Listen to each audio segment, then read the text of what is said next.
en este momento a reflexionar un texto que es bastante particular, un texto que nos llama la atención y en este momento, en este espacio, vamos a profundizar.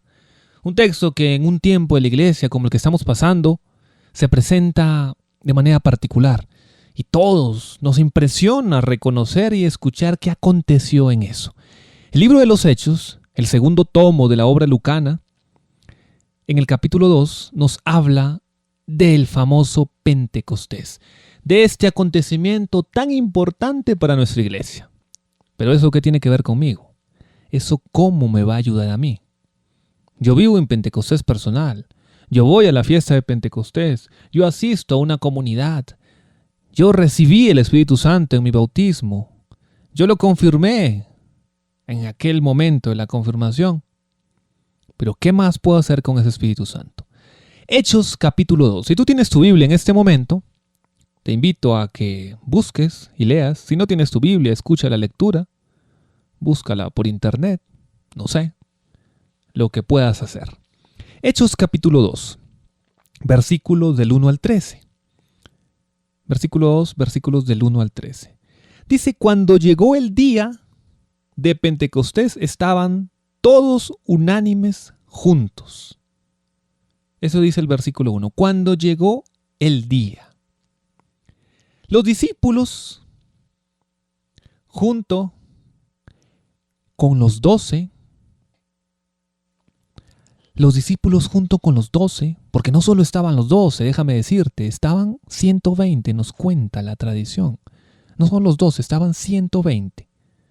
Estaban reunidos unánimes, estaban en alabanza, no estaban desanimados como dicen algunos, no estaban tristes como dicen otros, estaban reunidos, estaban unánimes, estaban en alabanza, esperando aquella promesa que había dicho Jesús y que había manifestado el resucitado, aquella promesa. Estaban unánimes, llegó el día de Pentecostés, pero ¿qué es Pentecostés? ¿Qué es Pentecostés? Así, la fiesta de la iglesia. ¿Qué nos dice la Biblia sobre Pentecostés? En el Antiguo Testamento era llamado también la fiesta de las semanas. Tú lo puedes encontrar eso en Éxodo 34, 22. O lo puedes encontrar en Deuteronomio 16, 16. Era llamada la fiesta de las semanas. ¿Por qué? Porque había una fiesta de las semanas, de la gran semana de semanas. ¿Cómo así? Nosotros conocemos que nuestra semana la compone 7 días. Pero esta fiesta de las semanas la componía 7 semanas. O sea, era una semana gigante compuesta por 7 semanas. En vez de un día, era una semana por cada día, por así decirlo. Entonces era la fiesta de las semanas. Que 7 semanas quedaban entre la Pascua y ese día. Pentecostés significa quincuagésimo. ¿Por qué? Porque eran 50 días lo que se esperaba hasta ese día. Y ahí se llevaban las primicias, lo primero a Dios, lo que Dios realmente merecía, no lo que se nos antojaba. Y entonces dice, cuando llegó el día de Pentecostés estaban todos unánimes, juntos, estaban todos reunidos. Estaban todos reunidos.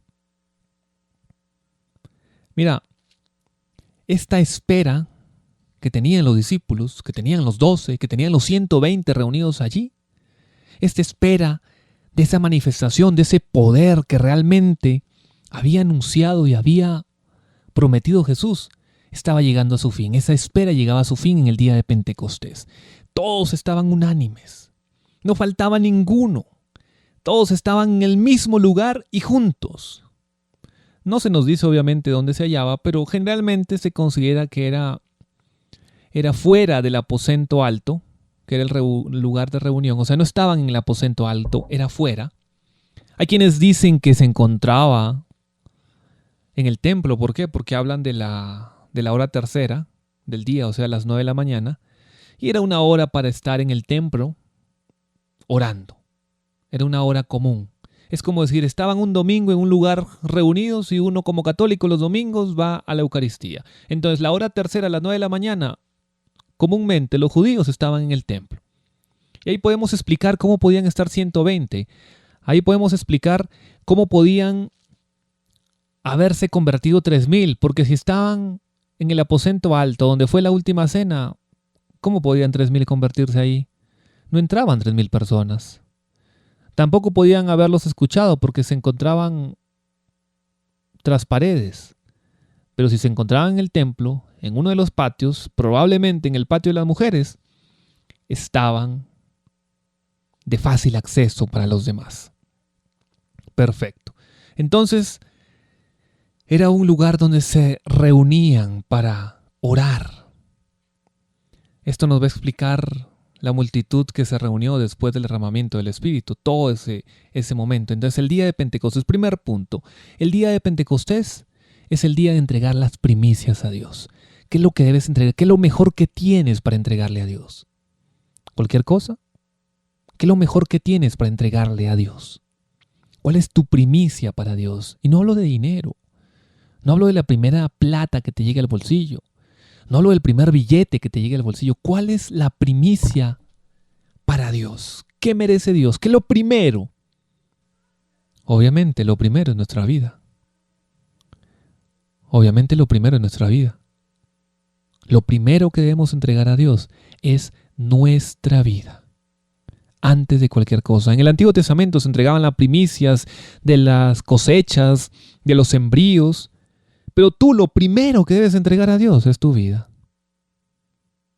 El primer pensamiento que debemos tener en el día debe ser para Dios. Lo primero que debemos hacer al levantarnos una mañana tiene que ser hablarle a Dios, hablar con Dios. Y muchas veces hablar por Dios a las personas. Es la primicia. El día de Pentecostés es para entregar las primicias. Entrega las primicias de tu vida.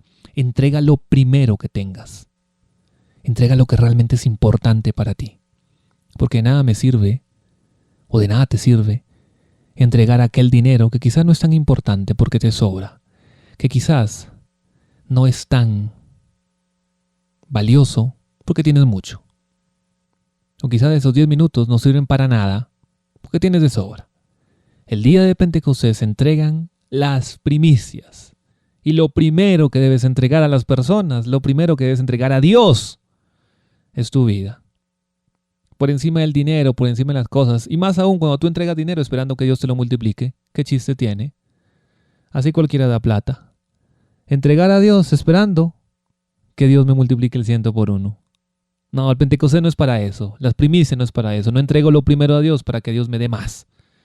Eso sería conveniencia. Y un católico, un cristiano comprometido no es conveniente. Un cristiano comprometido es agradecido. Porque ya lo recibí todo, porque ya me dieron todo. Yo realmente estoy agradeciendo a Dios todo aquello que me dieron.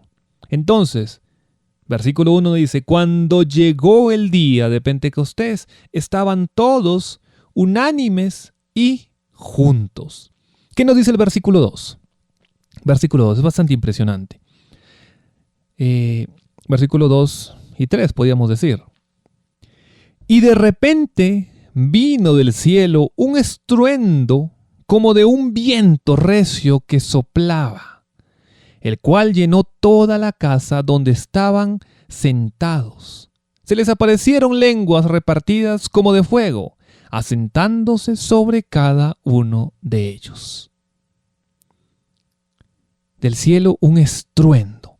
Normalmente en Pentecostés nosotros nos acordamos solo de el viento.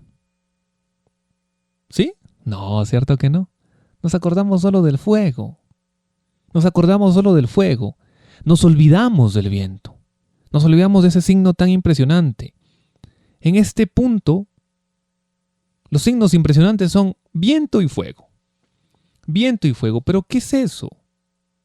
Dice que de repente, sin advertirlos, sin advertencia alguna, llegó del cielo un sonido como de un viento recio y poderoso, o sea, un sonido violento. Estaban reunidos, ¿haciendo qué? Ya diremos más adelante qué estaban haciendo. Y de manera violenta llegó un viento fuerte, como un tornado. Pero no entró el viento, sino la casa se llenó, o el lugar se llenó, por el sonido.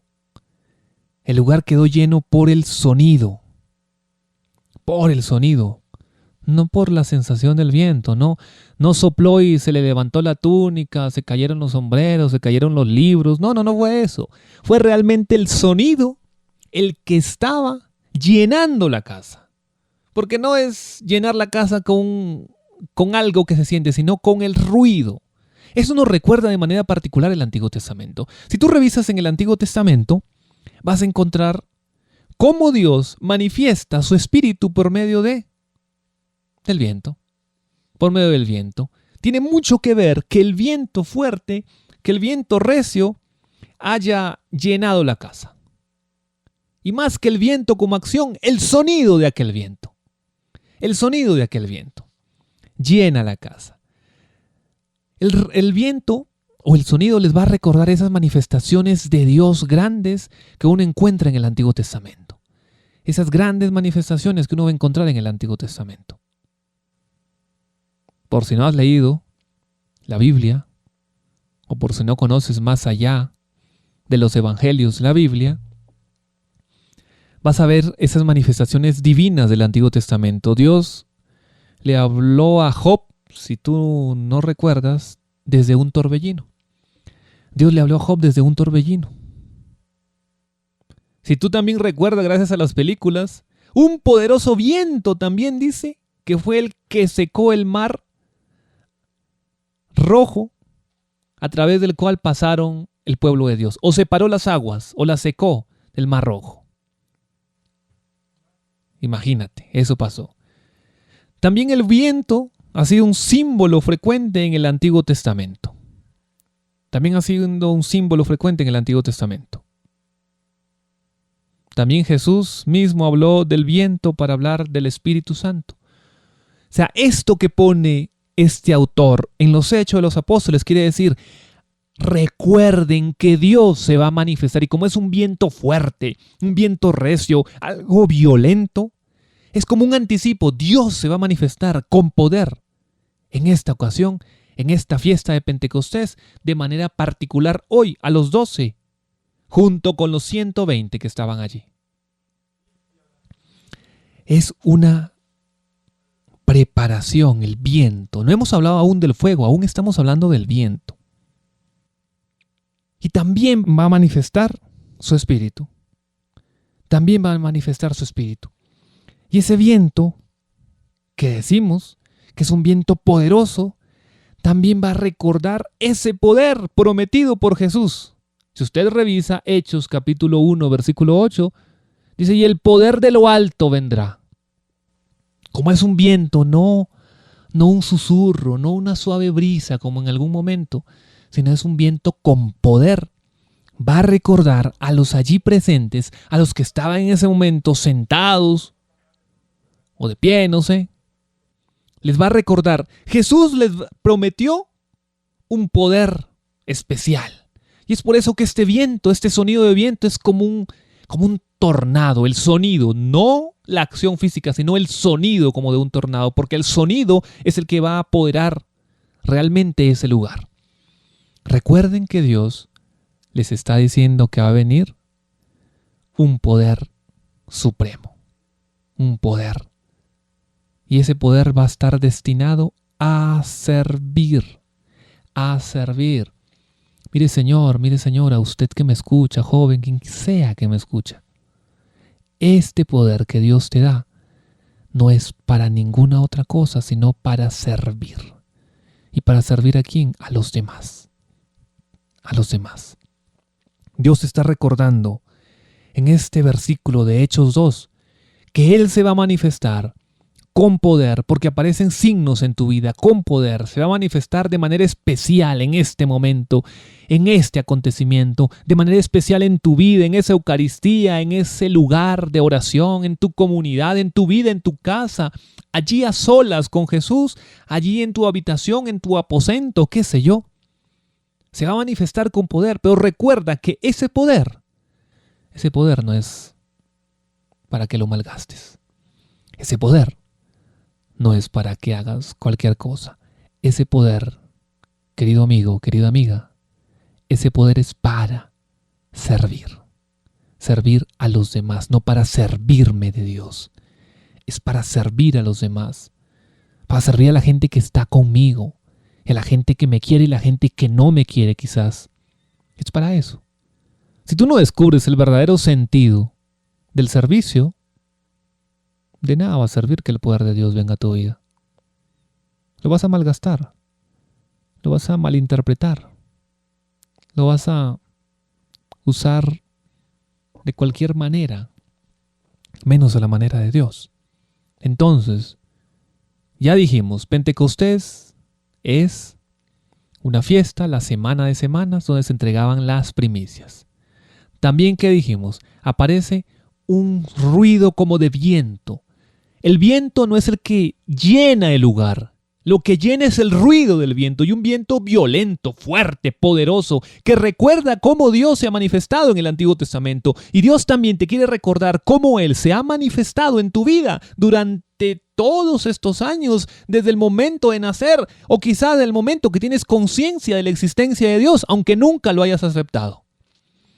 Desde el momento que tienes conciencia. El escritor le recuerda a este pueblo cómo Dios se ha manifestado anteriormente. Y yo en este momento te quiero recordar cómo Dios se manifiesta en tu vida desde antes. Aunque no sabías quién era, aunque no tenías ni idea que era Dios, pero cómo Dios se ha venido manifestando, aunque pareciese que nunca ha estado contigo. Y Dios se ha venido manifestando y con poder. Ahora caigo en la cuenta, sí, es que cuando estuve enfermo, Dios me levantó. Cuando tenía tal enfermedad incurable, Dios me levantó. Cuando no tenía ni para comer, Dios me dio de comer. Por medio de gente, por medio de ayudas, por medio de un trabajo que conseguí. No como muchos que diremos, no, es que yo lo conseguí por mi propia cuenta. Sí, por mi propia cuenta conseguí el trabajo. Yo no le debo nada a nadie, yo me hice solo. Si usted se hizo solo, ¿por qué necesitó de una esposa o de un esposo para hacer un hijo? Si usted lo puede hacer solo o sola. Si usted lo hace solo, si usted hizo sola su vida, sencillamente porque está escuchando eso, si no necesita de Dios.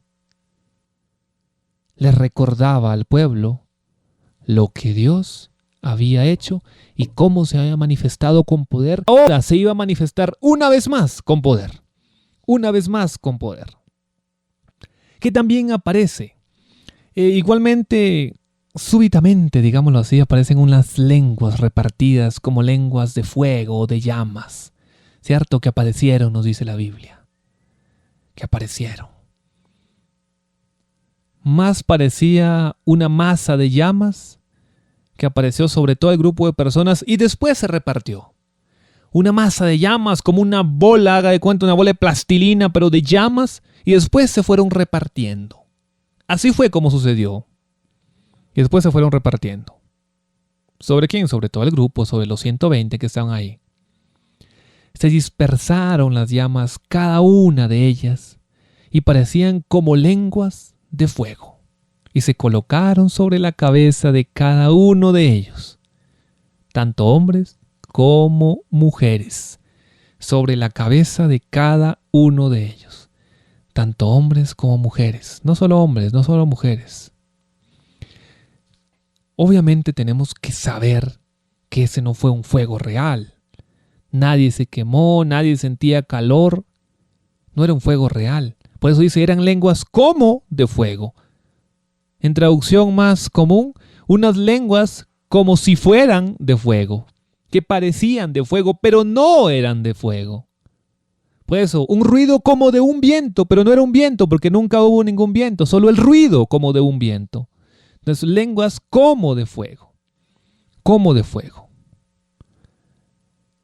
Pero el fuego y la luz, porque el fuego implica luz, van a ser símbolos comunes, si usted recuerda, de la presencia divina.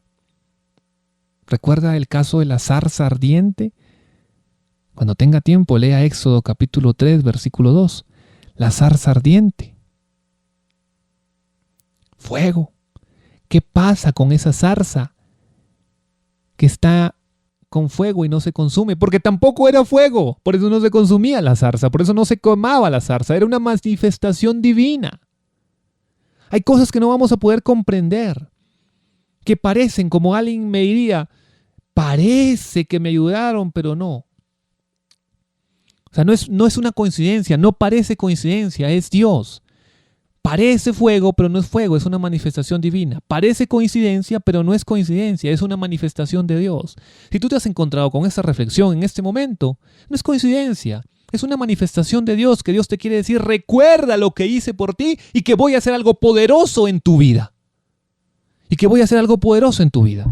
Eso te está diciendo Dios, nada más. Tú me dirás, pero qué poderoso. Mira cómo está mi vida. Mira lo que me está pasando. ¿Acaso es presencia de Dios que yo sufra tanto? ¿Que mi familia sufra de tal manera? ¿Acaso eso es presencia de Dios? ¿Acaso eso se llama Dios? ¿Eso es Dios? Déjame decirte que no. Eso Dios no te lo mandó. Son las circunstancias quizás de la vida. Son los problemas quizás de la vida, de la historia del ser humano, de la injusticia de muchas personas que cayó sobre ti. O quizás, en el peor de los casos, tú te lo buscaste. Pero Dios no es el que te da eso. Entonces, el fuego y la luz eran signos comunes de una presencia divina. También recordemos cómo se apareció Dios en medio del fuego en el monte Sinaí, después de que el pueblo aceptó ese pacto en el Antiguo Testamento. Eso lo puedes encontrar también en Éxodo 19:18. Si tú quieres tomar nota, Éxodo 19:18. Éxodo 19:18. Algunos dirían, algunos estudiosos dicen que no, que esto fue un bautismo de fuego, que tenía una purificación, que traía consigo una purificación. Pero yo me pregunto, ¿acaso la mente y el corazón de estos 120 no estaban abiertos al Cristo resucitado? ¿Acaso ellos ya no estaban purificados y estaban llenos de alabanza y de gozo? Si tú revisas los últimos 2 versículos de Lucas, porque si recuerdas, Lucas y Hechos son un solo libro, solo que el primer tomo lo llamamos Lucas y el segundo tomo lo llamamos Hechos de los Apóstoles. Pero es una sola obra, un solo libro. Primer tomo, el Evangelio de Lucas, segundo tomo, Hechos de los Apóstoles. Por eso te invito, cuando leas Hechos tienes que haber leído Lucas. Y cuando leas Lucas tienes que leer posteriormente Hechos para que comprendas mejor la enseñanza. Si tú revisas Lucas capítulo 24, versículos 52 y 53, ellos vivían siempre, estaban en alabanza, estaban dando gozo y siempre se reunían en el templo a alabar a Dios. ¿Cuál purificación? ¿Qué purificación van a necesitar? Ellos ya estaban llenos, ya se les había aparecido el resucitado, estaban ansiosos, estaban a la espera de Dios. Entonces no fue un bautismo de purificación, no fue un bautismo de purificación. Y ellos ya respondían a la palabra inspirada por el Espíritu Santo. ¿Por qué? Si tú revisas Hechos 1:16, ahí nos muestra que se hallaban unánimes y respondían a la palabra y escogían, inclusive por medio de la acción de Dios, a quien iba a reemplazar a aquel apóstol. Ellos ya estaban metidos en esto. Dirían comúnmente, ellos ya estaban metidos en el cuento. Ellos ya estaban metidos en esto. Entonces, ¿cuál purificación? Muchas veces caemos en el error creyendo que el Espíritu Santo vino a darle fuerza a estos hombres que estaban tristes, que estaban solos, que estaban decepcionados. ¿Cuál decepcionados? Nos dice la Biblia que estaban unánimes, estaban reunidos y alababan a Dios y estaban gozosos e iban al templo. Ni siquiera estaban escondidos porque iban al templo, no estaban escondidos. Estuvieron escondidos sí cuando murió Jesucristo y se les apareció el resucitado. Al aparecerse el resucitado, ellos ya tomaron la fuerza, tomaron la valentía para realmente ser testimonio y esperar gozosamente y asistir al templo asiduamente a dar testimonio de aquel que ha resucitado. Y daban alabanza a Dios, nos dice la Biblia. Y si no lo crees, lee Lucas 24, 52 al 53 y lee Hechos 1:16. Estaban unánimes. Entonces, ¿por qué llegó realmente esto? ¿Por qué llegó realmente esto? Es que en Pentecostés se fundó la iglesia. Recuerda que la palabra iglesia proviene del griego eclesia, y eclesia traduce comunidad. Aquí se fundó la comunidad de Cristo, entonces antes no existía. ¿Antes no existía? Si tú recuerdas, en el momento que que Jesucristo resucitó, se apareció a esta comunidad y les dijo, Shalom, la paz con vosotros, y les dio su espíritu. Ya conformó la comunidad. En Pentecostés no se está conformando la comunidad.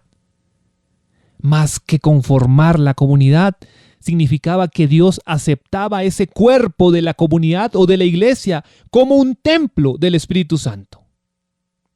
Como un templo del Espíritu Santo. Estaban todos unánimes, reunidos en oración, y viene como una bola de fuego y después se reparte a cada uno. Primero acepta a la comunidad, a la iglesia como templo del Espíritu Santo, y después a cada uno de manera particular los acepta también como portadores de ese Espíritu Santo. A cada uno de los creyentes como portadores, o sea, como templos del Espíritu Santo. Como templo del Espíritu Santo. Con esto la Biblia nos va a aclarar que la iglesia ya existía antes del bautismo de Pentecostés. La comunidad ya existía, solo que ahora Dios la acepta como templo, como portadora y administradora del Espíritu Santo. Tú en este Pentecostés no vas a recibir el Espíritu Santo porque ya lo tienes. Tú en este Pentecostés vas a reafirmar que eres templo, que eres portador del Espíritu Santo. Porque algo grandioso va a pasar en tu vida y es eso, que Dios te reconoce como templo, como portador o como portadora del Espíritu Santo. Si tú me dices que vas a recibir el Espíritu Santo en ese Pentecostés, es una mentira. Porque el Espíritu Santo ya lo recibiste en el momento de ser bautizado. Si no eres bautizado, ahí sí es otra cosa. El Espíritu Santo ya lo recibiste.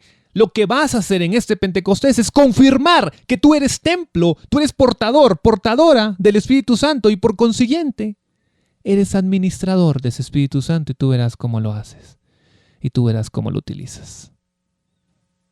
¿Bien o no tan bien? Cada uno de nosotros veremos. Nos confirma entonces la Biblia que ya existía la iglesia ante el bautismo en Pentecostal o de Pentecostés. Y en este Pentecostés la iglesia se convierte y Dios la acepta como templo del Espíritu Santo y por consiguiente acepta a cada uno de los creyentes. Por eso apareció como una bola de fuego y después se repartió en lengua. Dice que se fueron repartiendo. O sea, primero estaban juntas, un solo bloque, una sola bola, una sola masa de fuego. O sea, la iglesia primero llega y después a cada uno como portador y como templo del Espíritu Santo. Cuando Cristo murió, ya instauró el nuevo pacto. Cuando Cristo resucitó y cuando sopló sobre los discípulos, la iglesia quedó constituida como cuerpo de ese nuevo pacto. Al morir Cristo, ya había un nuevo pacto. Y al resucitar y soplar su espíritu sobre ellos, quedó instaurado como el cuerpo del nuevo pacto, o sea, como la comunidad, como la eclesía, como la iglesia. Y en este Pentecostés, la iglesia es aceptada por Dios como su templo, como la portadora del Espíritu Santo y por consiguiente cada uno de los creyentes.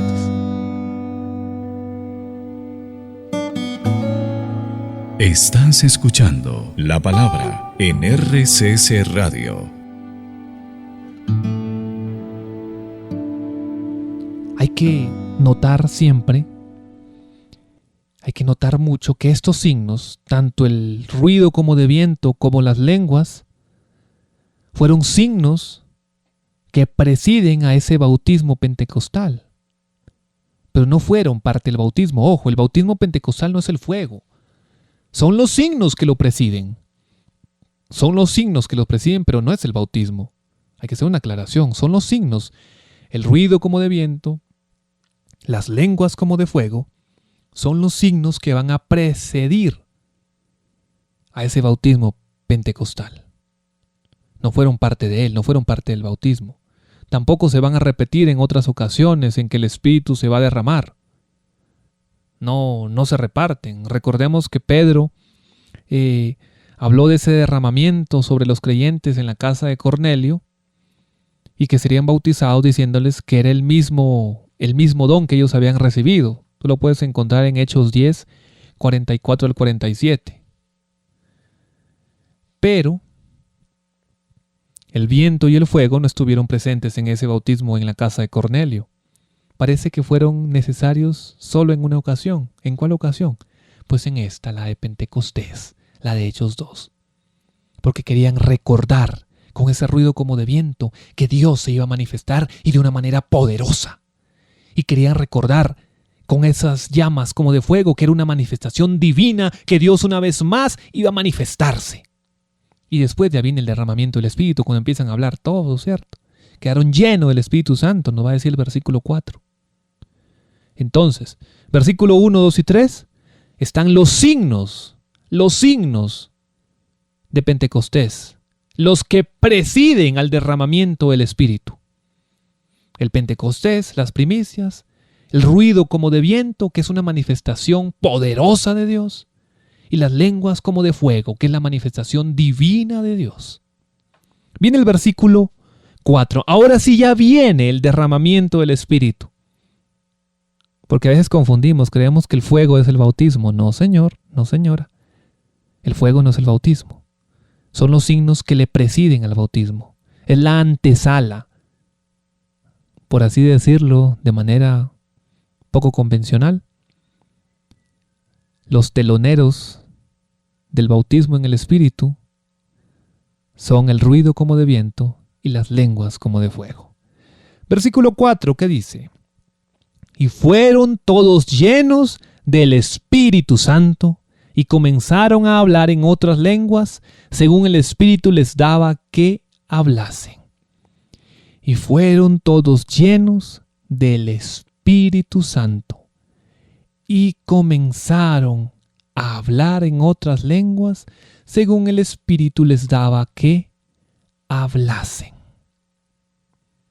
Después de reconocer Dios a la iglesia, a la comunidad, a la eclesía como el nuevo templo, va a derramar su Espíritu sobre ella. Entonces, primero la prepara con el ruido como de viento, después la reconoce como el nuevo templo, por eso aparecen lenguas como de fuego, la manifestación divina. Ahora sí, que la preparé recordándole la alianza. Mira, Dios primero te va a preparar a ti, te prepara, te recuerda que siempre ha estado contigo desde antes que nacieras, del momento de tu nacimiento, y Dios siempre te ha estado llamando. Es mentira eso que Dios tiene su tiempo. Entonces me está diciendo que Dios quería primero que seas un sinvergüenza, que seas un mujeriego, que seas borracho, que le pegues a tu mujer, que le pegues a tus hijos, que te separes de tu matrimonio, que te acuestes con un muchacho y con otro, con una muchacha y con otra. Me está diciendo que Dios quería que hagas todo eso para después recién llamarte. No, Dios te ha llamado siempre, solo que nosotros hemos querido escucharlo cuando se nos da la gana. Sencillamente. Sí, hemos querido cuando se nos da la gana. Yo no voy a decir que Dios me llamó solo, cuando tenía 18 años recién me llamó Dios. No, a mí se me dio la gana escucharlo cuando tenía 18 años. A mí. César Peña quiso escucharlo cuando tenía 18 años. Antes no quiso. O si lo escuchó, no le importó. Entonces no digas que Dios tiene su tiempo y por eso, Dios tiene su tiempo. Primero quería que mi hijo sea drogadicto y después lo llamó. No, eso es mentira. Perfecto. Entonces, después de reconocer a la iglesia como nuevo templo, va a derramar su espíritu. Jesús ya les había hablado de un bautismo, si recordamos, de un bautismo. Ahora se habla de plenitud. Una experiencia plena. Una experiencia plena. Si tú revisas la Biblia usa diversos términos para expresar esta realidad de bautismo.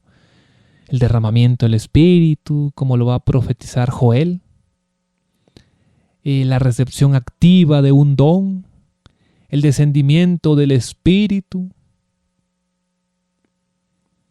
El nuevo derramamiento, el don. Hay infinidad de maneras que la Biblia expresa. Es por eso que ahora habla en plenitud. Eso quiere decir que sí es ese bautismo en el Espíritu Santo, porque se usa de una forma diferente en esta ocasión. El Espíritu es una persona.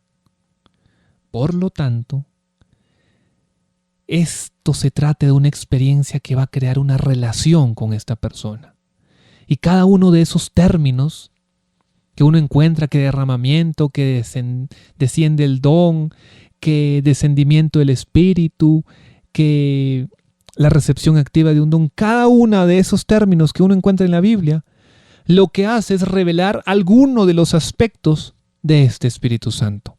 Algunos de los aspectos de este Espíritu Santo que es una persona. Alguno de estos aspectos. Alguno de esos aspectos. Se dice que todos estaban reunidos y fueron llenados todos, o sea, los 120. Hay algunos que suponen que fueron solo los 12 apóstoles. Sin embargo, fueron más de 12 lenguas las que se hablaron. Más de 12 lenguas. Pardos, medos. Si usted cuenta, ahí en Hechos 2 van a ver como más de 15. Entonces no pudieron haber 12, habían más. Pedro más adelante también va a decir que a los gentiles también les concedió el don que nosotros teníamos cuando creímos en el Señor. No solo cayó el Espíritu sobre los 12, sino sobre los 120 y también sobre esos 3,000 que creyeron en aquel momento. También sobre esos. Todos quedaron llenos del Espíritu Santo y comenzaron a hablar en lenguas extrañas o en otras lenguas. La gente siempre se pregunta, ¿eso para qué servía? ¿Para qué hablaron en otras lenguas, en lenguas extrañas?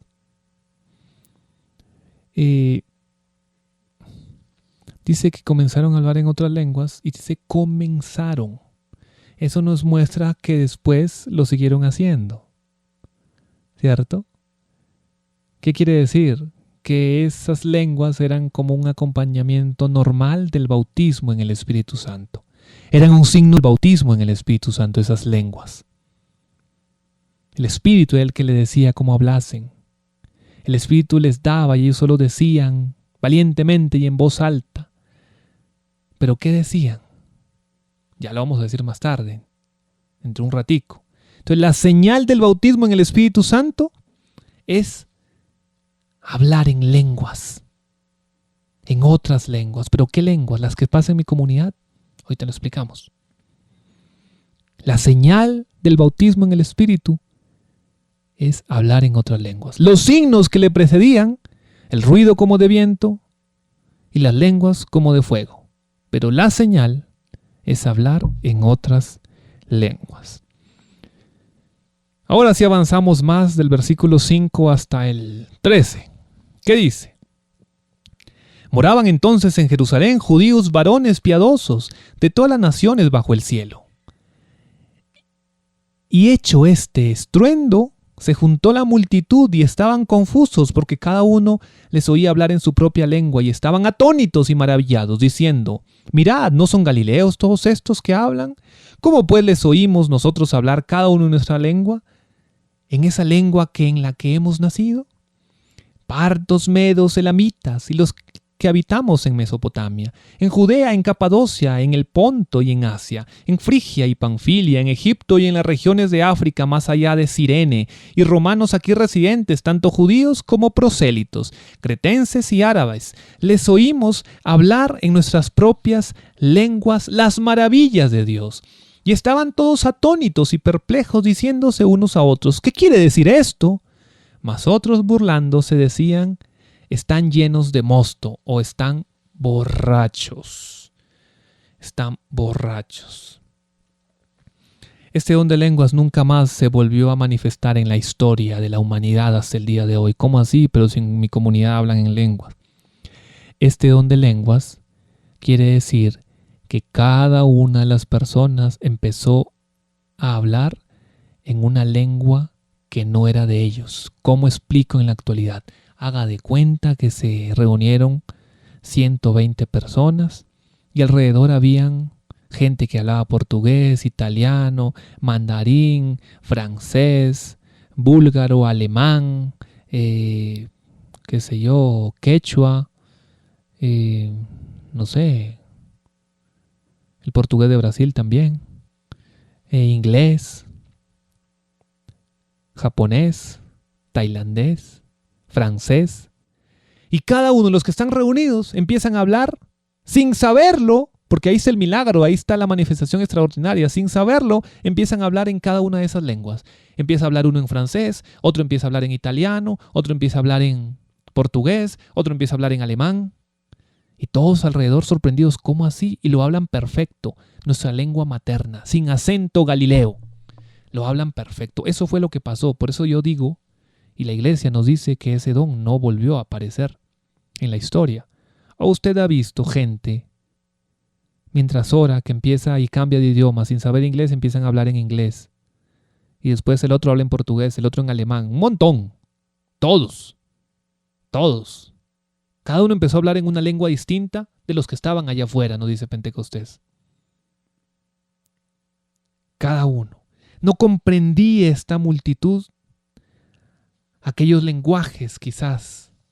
No entendían. ¿Por qué? ¿Por qué no entendían? Dice, no sabían qué pasaba. Porque ellos entendían la palabra, entendían en su idioma natal, pero no sabían para qué. No sabían para qué sirve eso. Es como cuando nosotros llegamos por primera vez a un grupo de oración, a una comunidad, y escuchamos que alguien dice, alabado sea el Señor, bendito Dios porque estás con nosotros, porque tú siempre me has abrazado, porque tú siempre has estado en mi vida, porque nunca me has dejado, porque jamás me fallaste, Señor. Y tú escuchas todas esas palabras y las entiendes en tu idioma, pero no sabes qué quieren decir. Y no entiendes por qué esa persona que está al frente, sabiendo que tiene tantos problemas, dice, gracias Señor, te doy porque no tengo para comer, pero sé que tú me vas a ayudar. Y tú dices, no, yo entiendo en español esas palabras, gracias Señor porque no tengo para comer, pero no comprendo su finalidad. ¿Cómo alguien puede decir gracias Señor porque no tengo para comer? Eso era lo que les pasaba. Entendían en su idioma natal, en su idioma de niños, pero no entendían para qué estaban diciendo los apóstoles eso. No entendían. Decían que estaban llenos de mosto. Mosto es el vino nuevo o el vino dulce. Estaban llenos de glucosa, dirían algunos, el azúcar de la uva. No entendían para qué era todo ese mensaje. ¿Para qué? Entendían las palabras, pero no comprendían cuál era el objetivo de las palabras. Eran incapaces de comprender sobre lo que significaba todo aquello. Dice, ¿qué quiere decir esto? Que literalmente sería, ¿qué será todo esto? Su pregunta va a expresar esa confusión total, como un asombro extremo. Como les dije, comprendían el significado de las palabras, pero no su propósito, el propósito de las palabras. Por eso se hallan confundidos con respecto a lo que oyen. Sí comprendían el significado, sí sabían que estaban hablando de las maravillas de Dios, pero no entendían el propósito, como muchas veces nos pasa. Repetimos y repetimos palabras, y las comprendemos y decimos aleluya y no sabemos qué significa en nuestra vida. Sí, claro, alabar a Dios. Decimos amén. 1, 2, 3, 4, 10 veces amén. Pero no sabemos qué significa. Si usted dice amén a algo, quiere decir que está diciendo así sea, Señor, así va a pasar, así se va a hacer. Si alguien te dice, ¿cuántos van a dar su vida por Dios? Y tú dices amén, tienes que estar dispuesto a dejarte matar literalmente por Dios. Si no, no digas amén. Si alguien dice, ¿cuántos van a entregar su familia a Dios? Y tú dices amén, tienes que estar dispuesto a entregar todo. Tu egoísmo, tus problemas, tu confusión, tu dinero, todo a Dios. Si no, mejor no digas amén. A veces solo repetimos palabras, entendemos las palabras, pero no comprendemos más allá su significado y el propósito de cada palabra. Te invito a que comprendas el propósito de las palabras en tu vida, cuál es el propósito de cada palabra bonita, emblemática, divina que utilizas en tu vida. No queremos católicos o creyentes que repitan aleluya por montones aunque no sepan qué significa eso. No queremos personas que digan amén, que digan gloria a Dios, si no le dan gloria a Dios, no solo con su boca, sino con su vida, con su testimonio de vida. ¿De qué nos sirve decir gloria a Dios en la comunidad si en mi casa yo no doy gloria a Dios? Porque lo único que hago es hacer quedar mal a Dios en mi casa, con mi familia, y hacer quedar mal a Dios en mi trabajo, y yo no doy gloria a Dios. Es lo que le estaba pasando a esta gente. Entendían en su idioma, pero no comprendían qué significaba eso, cuál era su propósito. Te puedes quedar como los de afuera, creyendo que estamos borrachos, o puedes actuar como un borracho. Un borracho entra a una comunidad y todos están aplaudiendo. El borracho, ¿qué va a hacer? Va a aplaudir, aunque no entienda por qué lo está haciendo. No te conviertas como uno de estos borrachos que estaban afuera y creían que los demás de adentro también eran lo mismo. No seamos clones No repitamos como un loro o como una cotorra. Actuemos más bien. De nada nos sirve repetir si no actuamos en serio. De nada nos va a servir. Estaban haciendo gestos de burla, dice. Gesto de burla. ¿Y por qué estos hombres estaban hablando de las maravillas de Dios? Sencillamente, si usted recuerda Lucas 24:53, lo que leímos, estaban ellos unánimes en oración, iban al templo. Habían estado dándole gracias a Dios y alabándolo en su propio idioma. Y ahora el Espíritu Santo les acababa de dar nuevos idiomas con los cuales alabarlo. Nuevos idiomas. Su corazón seguía dirigiéndose a Dios en alabanza, aunque ellos quizás no comprendían lo que estaban diciendo. ¿Qué quiere decir? Que ellos en su idioma estaban alabando a Dios y ahora de todas las partes del mundo, porque si tú revisas geográficamente, toda esta gente que está ahí quiere decir todo el mundo estaba reunido. Si tú alabas a Dios desde el momento que estás ahí, cuando venga el derramamiento del Espíritu en tu vida, cuando se reavive el Espíritu, Dios te va a hacer aprender nuevas lenguas, nuevas maneras de hablar, ya sea en idioma, ya sea por medio, ya sea por alguna cosa, para que esa alabanza, esas maravillas de Dios lleguen a los demás.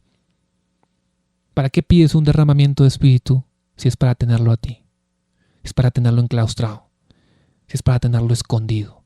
El derramamiento del Espíritu es para que tú, como ya vienes alabando y dándole gracias a Dios desde tu vida, ahora Dios te da nuevos medios y se va a hacer una universalidad del anuncio de las maravillas de Dios. Con tu boca o con tu vida. Eso es Pentecostés. Eso es Pentecostés. Sencillamente. Resumiendo, la fiesta de las semanas, las primicias, la primicia que tienes es tu vida. Un ruido como de viento, poderoso, violento. Algo poderoso va a caer en tu vida. Lenguas como de fuego. El fuego, manifestación divina de Dios. Dios reconoce a la iglesia y a cada uno de sus miembros como templos del Espíritu Santo y administradores del Espíritu Santo. La iglesia ya se había instaurado, se había compuesto en cuerpo desde el momento de la resurrección con el soplo de Cristo. Luego quedaron llenos del Espíritu Santo. Se llenaron del Espíritu Santo y hablaron en otras lenguas las maravillas de Dios. El Espíritu Santo viene para que tú des testimonio de las maravillas de Dios. No para decir que estás lleno, no para llenarte de plata, no para llenarte de bendiciones, no para decir que eres súper ungido, súper ungida. El Espíritu Santo viene para que hables de las maravillas de Dios y aunque los demás no comprendan, tú lo comprenderás. Pero eso solo acontece si es que tú ya vienes preparándote en oración, en alabanza. Esta gente no estaba escondida, estaban siempre asiduos al templo. Lee Lucas 24, versículos 52 a 53. Lee Hechos 1:16. Estaban estos hombres y mujeres, estaban realmente asiduos, no estaban temerosos. No eran personas que vivían con miedo.